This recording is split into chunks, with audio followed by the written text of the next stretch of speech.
Hi. So we're going to have a look at breath in and out. So I'm going to ask you first of all to breathe only through your nose in this session. And it's just to bring awareness to where you're breathing. Okay, so sit comfortably. You could be on a chair, cross your legs, on a pillow. Put one hand around your belly button, the other hand on your chest. You can close your eyes if that is better for you. And all I want you to do is breathe. So to start off with, just breathe and notice where your breath goes. And I'm going to offer to you to breathe more into the belly hand rather than the chest hand. Please stay still. This is just to show you a little bit of what happens. So as you breathe in, the belly goes out.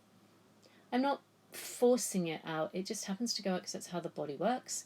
And then exhale, it gently comes back in without changing or contracting or tightening. So if you think up and lift, and then inhale, the belly goes down gently. Exhale, it just comes back in. Actually, breathing like this is a great way to get shoulders out of the way and start to get into the diaphragm. Give it a go, and thank you. Hi. So, breathing, point 2. So come and have a seat. You don't have to be on your knees, just take a comfy seat and put your hands on your chest up near your collarbones. What tends to happen is like this. You breathe up short into the upper body and don't take the breath down. Or when you're sitting slumped in the desk, again, the breath goes high. It doesn't go low. Look how my belly sticks out when I'm sitting like that. Well, the other way is you can be like military man. Here, again, the breath is short. It stays up high in the chest, which, believe it or not, creates stress response in our body. Didn't feel good just doing that for that moment. So the best place is if we were nicely aligned, we would breathe and open through the belly, through the front, through the back, through the sides. Okay, then we get really filling breath. Now, if you hold your stomach really tight, try breathing. It's just, it felt horrible, to be honest. It's just not good. Okay, not good for your body, for your brain, for any system in you. Okay, so to explain, your diaphragm is underneath your ribs and it's like a jellyfish. When you inhale, it flattens and goes down. When you exhale, it goes back up and round. So I'm pretending I'm a diaphragm, okay? And that's where your belly will go out. As your diaphragm goes down, your belly goes out, and then the diaphragm relaxes to go on the exhale and your belly comes in. You don't have to tighten any belly muscles. If your body works well, this is what happens, but we've kind of overridden that. Now, the other thing I want you to think of is outwards. So this is called bucket handling. So my elbows are kind of like doing what your ribs would do. You could put your hands on your rib cage, and what you'll feel is they span open, and then they close.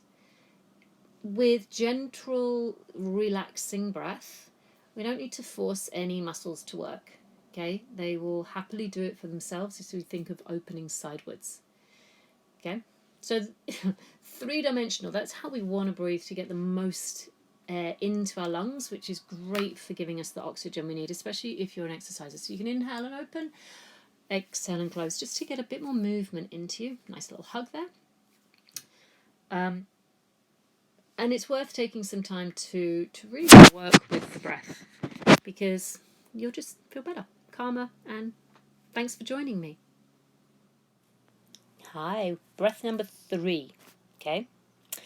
So hands and knees this time, often an easier place to feel how the belly can lift up and drop down, because gravity kind of helps. So you let your belly hang out, and then the exhale pulls it back in. So there is a little bit more muscular feeling on this, purely because of how we are with gravity.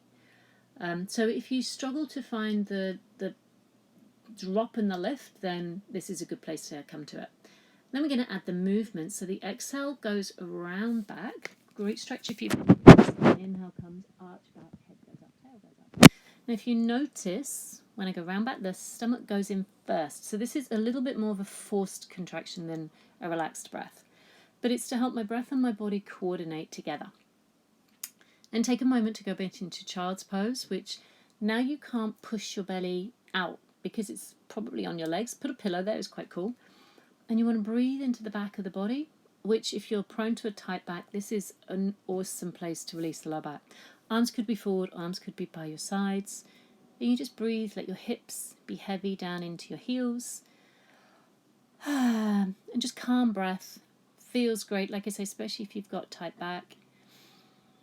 But we've just taught our body how to breathe deeper, wider, all the way around, which I really do hope helps you feel way, way better in yourself. Okay, great. Thanks again. Bye.